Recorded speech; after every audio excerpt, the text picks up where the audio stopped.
Okay, continuing on with part 3 of our Flickr browser upgrade, adding material design and the other cool stuff. This is video 2. Let's keep going. Okay, so continuing on, the other thing we haven't done at this stage is we haven't set up the styles or any commands at all in the styles v21. So we're going to go into the values v21 folder. And if you haven't got one of these folders, that can happen depending on the version of Android Studio you use. I've noticed that release candidate 4, if you create a new project, doesn't seem to create this folder by default. So if it doesn't, you just need to right click the RES folder, new directory, and you'll call that values-v21 as you see down there. And then what you would do, I'm going to cancel out of that. Oops, I clicked OK. And then you would right click it. This time you choose new values resource file and you type in styles.xml. And what you would end up is having a styles.xml that's in the values-v1 folder in addition to the styles.xml. So we're now looking at the one in the v21 folder. And by the way, in case you're ever wondering which file is this, handily Android Studio will tell you, it'll give you an abbreviation v21/, which is an abbreviation to say you're in the Android Lollipop subfolder values v21. If I click on styles, you can see it's just res/values/styles.xml. Really quite handy. We'll come back and have a look at that in a minute. Might be a typo there. We'll go back to styles, and we need to change this as well because at the moment, Android Lollipop, if the app's running on Android Lollipop, it's going to be looking at this Android theme material light. So we don't want to do that. So we're going to basically do this same command. We're going to type this or copy this same style command and paste it over the top. So style name equals Flickr, and actually I'll get rid of that extra style at this stage. We don't need that, but we will be making a few changes. So now Android Lollipop version will also look for that, and you'll notice parent equals theme.base isn't defined in this folder. So what will happen is it'll automatically, this is the way that Android works, come over here and go, oh, okay, theme.base, and start using these commands, which is exactly what we want to do. If we then want to override these values just for Android Lollipop, and we will be doing this for a couple of things later, we can put those commands in here. So this is sort of the beauty. By default, it's going to use the styles.xml. But if you want to override that for Android Lollipop, we can do something specific in there as well. So we've got the best of both worlds. Okay, can I see here I've got a typo. Again, handily it does tell you, it shows you in red whether there's a problem, and again the color sort of confirms it to the left hand side. Pretty handy. Okay, that's good. So moving on, we've got our themes working now. So next what we're going to do is we're going to be adding that toolbar. So again, we talked about removing the action bar. We now need to effectively add the toolbar. So again, what is the toolbar? Well, this is sort of the toolbar like we're adding, and we're going to be adding something very similar to this one here. We're going to have a search button, we're going to have a title, and we're going to have a little, when we do a search, it's going to actually allow us to search sort of in this little area here. So we're going to be using this standard toolbar widget that comes with app compat. Okay, so we need to go back to our app, and we need to go into our layouts. We need to create a new layout. We're going to click on new layout resource, and I'm going to call this one toolbar. .xml. I'm going to leave that, we'll change that, just to accept the default is fine. And I'm going to go into text mode once that's rendered. So I'm going to make a few changes. I'm going to delete that first line out, and I'm going to change linear layout. I can change that to android.support.v7.widget.toolbar. Press enter. So that's another line. And you can press Command-Alt-L on a Mac, and I presume it's Control-Alt-L to reformat. You can see it's reformatted it so it's a little bit easier to read. And I'm going to change a few things here. So we're going to rate that line, but we need to create another line. I'm going to call this one XML NS, which stands for namespace. We're going to call it Flickr because we've got to have a different sort of ID or identifier than the previous line. And it's going to be essentially that.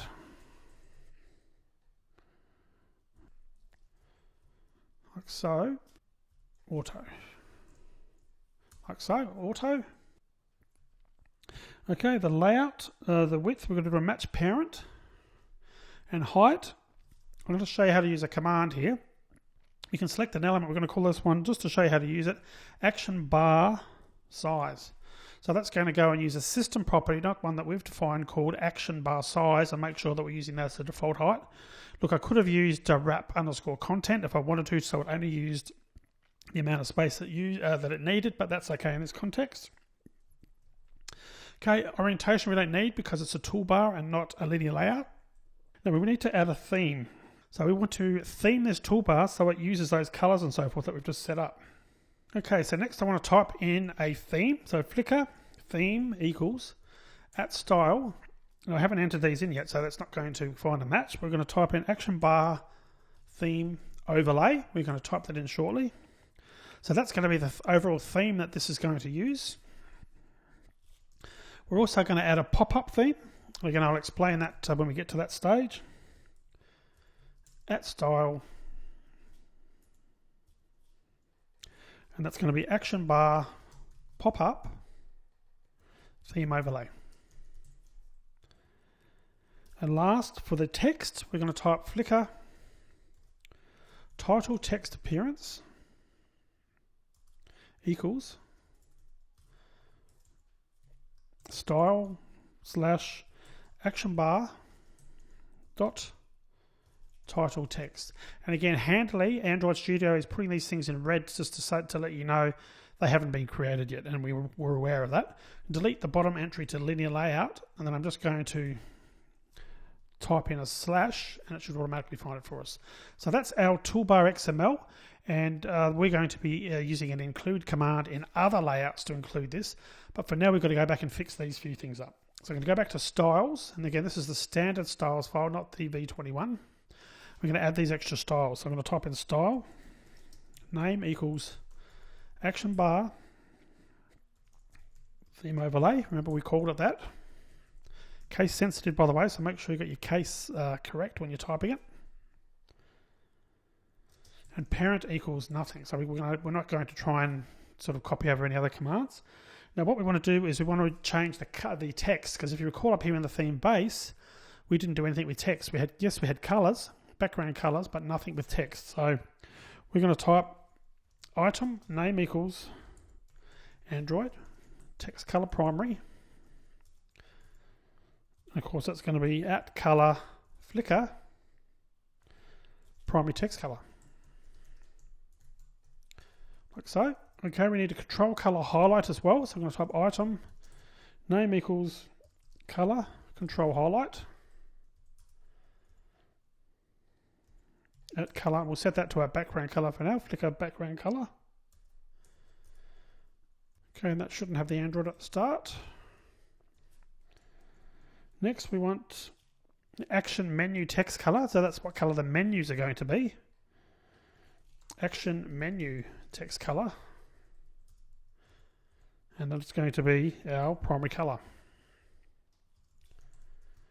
Primary text color.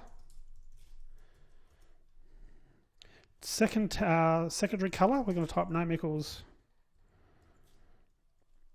Android text color secondary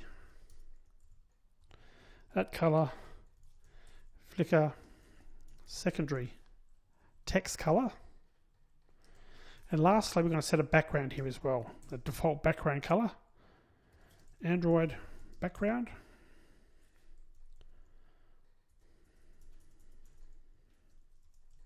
Background color Flickr primary background color. Okay, so that's our action bar theme overlay. So these are the settings that are going to be applied eventually to our toolbar. So again, going back to toolbar, we should find that's now gone green, which is good. So we need to fix these now. Action bar pop-up theme overlay and style for the action bar.title text. So we're going to go do those. Okay, so I'm going to add style name equals action bar dot title text.